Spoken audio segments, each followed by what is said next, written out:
Premier League Game Week 37 matches are here, and we're obviously gonna predict them. We got some huge matches in Chelsea versus Manchester United and Arsenal versus Newcastle. Now this is going to be huge games, so let's get started with Aston Villa versus Tottenham. This is another pretty huge game. Let's get started with Aston Villa specifically. At the moment, they've been doing actually pretty decent this season. They've struggled a little bit as they had to juggle both Champions League and Premier League football, so it might have been a bit of a struggle with rotating the squad and all that, and they probably dropped some points as well due to being in both competitions. But Aston Villa have been pretty good. I believe at the moment they are pushing for Champions League football or European football as well, which is very good. Unai Emery obviously very experienced in Europe, and honestly a player who has just emerged as I think he's had his breakout season is Morgan Rogers. He's impressed a lot of people and myself as well. He's had a fantastic season, so I could see Aston Villa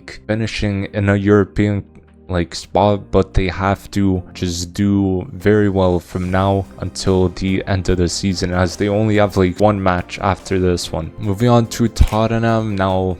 Yikes, Tottenham have not been doing too well this season. They're literally near the bottom of the table, but it is impossible for them to get relegated as the bottom three have under 20 points, so basically impossible. But still, Tottenham have been awful this season. I did not expect them to be literally in 16th or 15th place at the moment, although I think a player who's been pretty decent for them this season has been Solanke, a new signing. He's been, I think he has around 10 goals or so, or 10 goals plus for Tottenham this season, which isn't too bad. His hold-up play is very good, and running in behind, he's very good as well. So this Tottenham team, they now have a fully fit squad going into this match, so my prediction for this game is going to be a 2-1 win for Aston Villa. Moving on to Chelsea versus Manchester United now. This game is going to be another huge one because Chelsea need to secure Champions League football. Currently, I think they're in the top 4 when I'm recording this, and yeah, honestly, they've picked up their form again. They're doing pretty well. Cole Palmer, I believe in his last match that they played Liverpool in their last match when I'm recording this, and well, they beat them 3-1. Very impressive result, and Cole Palmer scoring a penalty, and he's been in that match, he was very good as well, so we could see him back in top form once again. Now in terms of overall play, Chelsea play some very good football. They actually have as many wins as Arsenal, I believe, this season, which is pretty crazy. Moving on to Manchester United, another team, yikes, it's been a rough season for them right now because they are literally in the bottom half of the table. Yeah, it's not been looking too good for Manchester United. A key player in Xerxes, he is out for the rest of the season, so they have to play Højlund up top, who hasn't scored many goals this season for them. But Bruno Fernandes, this guy has been, I think, carrying this team single-handedly in this league this season. He's been fantastic. I believe most chances created this season from any Premier League player as well. He's chipped in with the goals as well. This guy would definitely fit in another Premier League team for sure. Now Amorim honestly is probably thinking just focusing on the Europa League at this point because the Premier League is basically over and they can't get relegated. So my prediction for this match is going to be a 3-1 win for Chelsea. Moving on to Everton versus Southampton now. Let's get started with Everton. Everton have been, I would say, pretty decent this season, still around the bottom half of the table. When David Moyes first came in, they started winning quite a bit of matches. Then after that, they kind of drew a few matches, and now a few losses have emerged in their form, but still they are quite a good team defensively. They obviously draw a lot of games as well, but David Moyes, he's just came in and I think he's done a lot better than Sean Dyche has done. I think a key player in this team is obviously Beto. He has been scoring goals recently in their most recent matches, which is huge because Everton do not score too many goals. Well, onto Southampton. Oh boy, what a terrible season from them. They are literally dead last in 20th at the moment, form-wise. Horrific as well.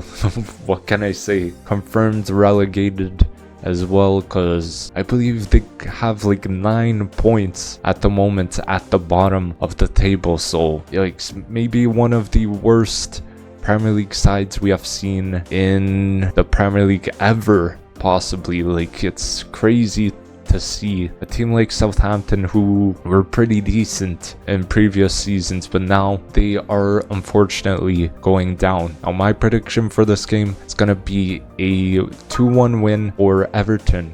Moving on to West Ham versus Nottingham Forest. It could be pretty tight. Let's get started with West Ham. West Ham, once again, have not been the best this season. Currently, when I'm recording this, they are 17th place, which means their form has not been too good, but a huge result that they got was a pretty decent draw, a 2-2 draw against Bournemouth. Now Bournemouth have been alright this season. They have picked up their form recently as well, but West Ham currently sitting in 17th place, as I mentioned, and there's no way they could have dropped down in the bottom 3 because Ipswich Town have 22 points, and you're telling me West Ham right now have 37 points when I'm recording this. Yeah, they're pretty much safe at this current moment. Bowen has been so key for the team. I haven't seen much of Paqueta as well, but overall this team, attacking wise, they look a lot better. Defensively, a struggle once again. Now on to Nottingham Forest. They have been pretty good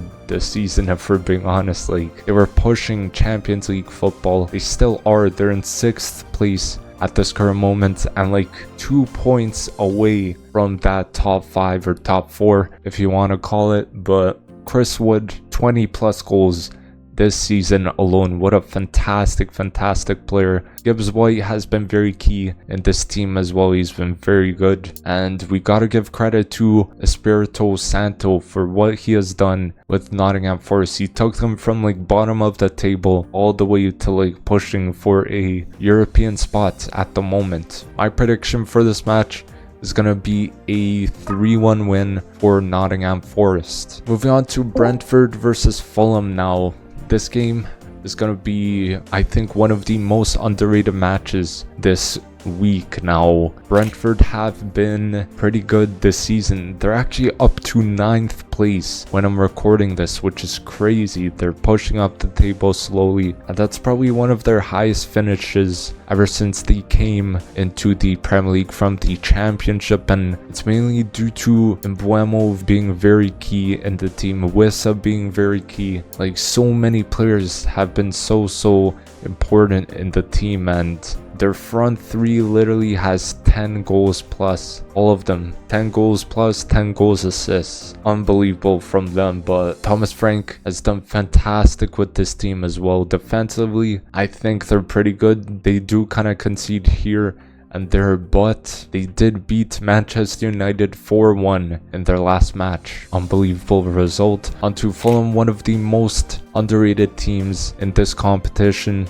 or in this league. They're currently sitting in 11th place, which isn't too bad, but I expected them to be a little higher. They have obviously former Arsenal players like Nelson, Emil Smith-Rowe, and many other players, but currently I think the Europa League dream for them is kind of out of reach for this team. And Mooney's, he hasn't been too good in recent matches. He hasn't been scoring too much, but let's move on to the prediction, which will be a 3-1 win for Brentford. Now moving on to Leicester City versus Ipswich Town. This one is gonna be the battle of the relegated teams. They're both relegated, confirmed.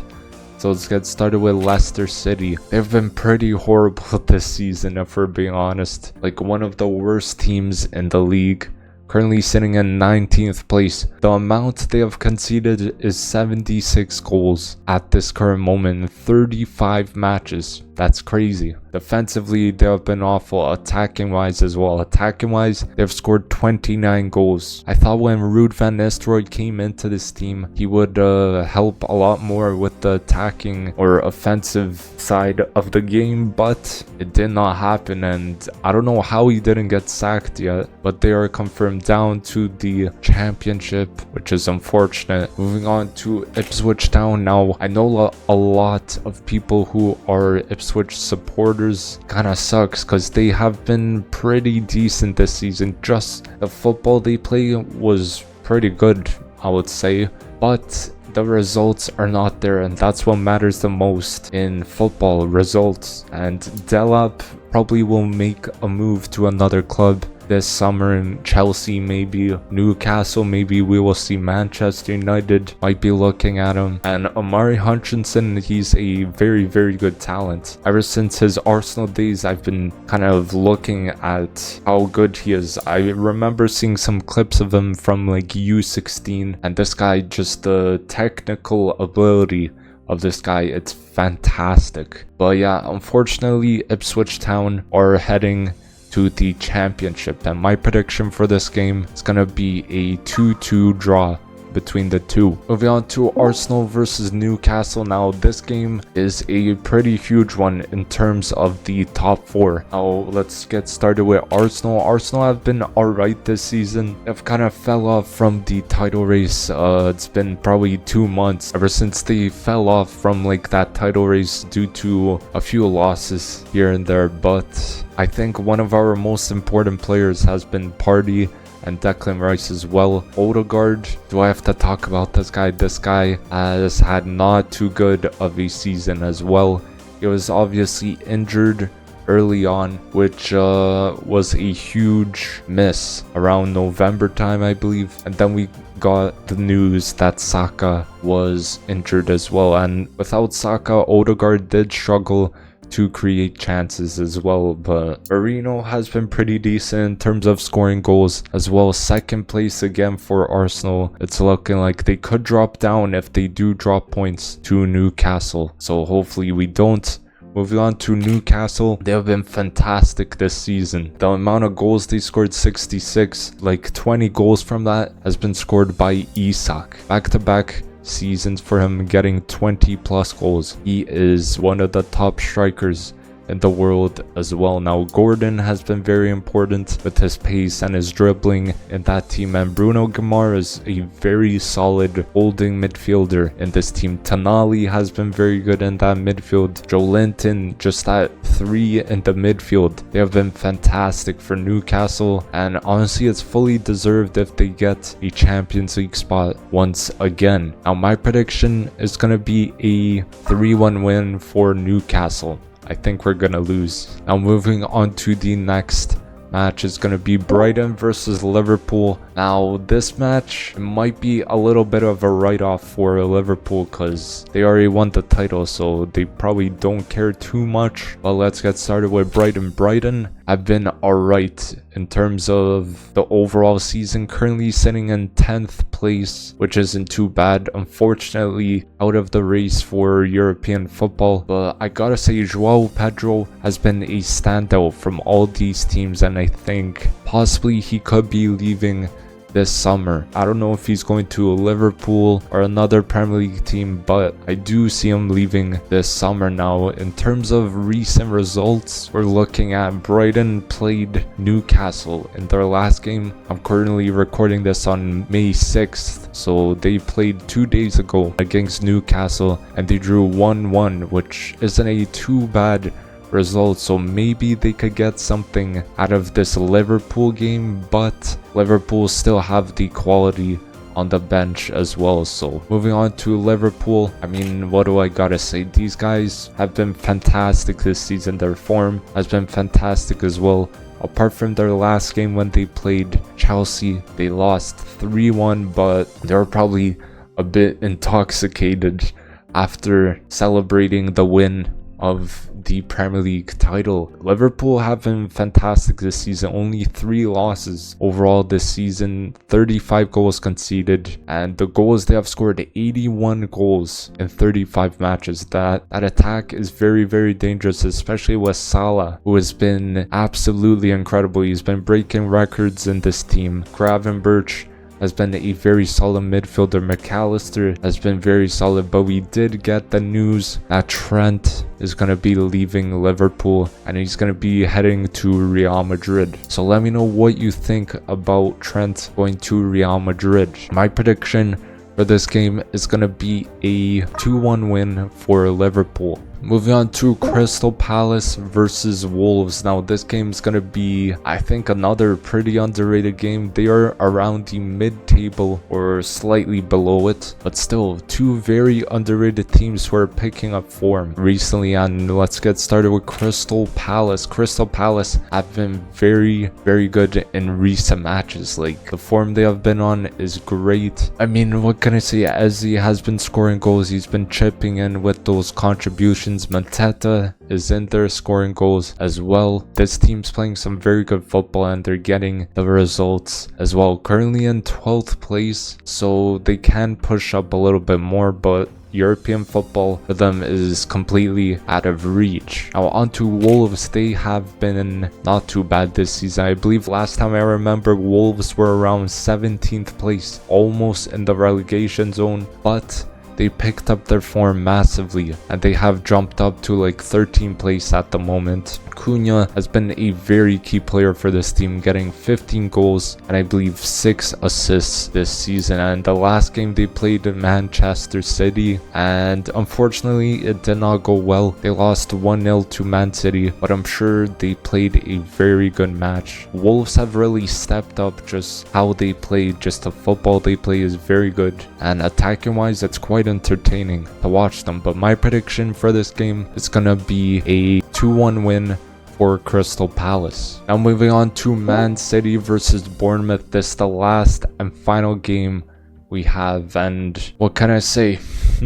This match is going to be absolutely fantastic. Man City have been, I would say, pretty decent. They have picked up their form in recent matches as well. They're up to 3rd place in the league title, so they could possibly overtake Arsenal in 2nd place if they do win their next game, and if Arsenal do drop points as well. Man City have been fantastic. Omar Marmoush, what a signing. He's been contributing hugely in terms of goals and assists as well. De Bruyne in recent matches has been getting his goals and assists as well. I mean, this team seems to really be coming together towards the end of the season, and I think they have Champions League pretty much locked, for being honest. Pep Guardiola, in his probably worst season as Man City manager at the moment, he could possibly win a cup, the FA Cup, and finish in the Champions League place. Pretty good still. Moving on to Bournemouth. They have been pretty decent this season as well. Form wise, I think it's a little bit on the up. Last game they played Arsenal and they won 2-1. Both goals from set pieces for Bournemouth, and Arsenal were just poor, man, just poor. Evan Nelson getting another goal. He has been a great signing for them in place of Solanke. A player who has been on the radar for a lot of clubs has been Dean Huijsen. Dean Huijsen has been fantastic this season. I think one of the most underrated center backs in the Premier League. But Bournemouth, earlier on into the season, they were actually pushing for European football. Then they had a drastic drop in form, and yeah, now currently they're in 8th place, and that's completely out of reach. They're like 10 points behind a European competitions with like 2 games to go or 3 games to go, so unfortunately it's not gonna look too good. But my prediction for this match is gonna be a 2-1 win for Manchester City. So that's it for the matches. Thank you guys for watching. Hopefully you did enjoy the video. Don't forget to drop a like, comment down below your predictions for these games, and don't forget to subscribe as well. And I'll see you guys in the next video. Peace.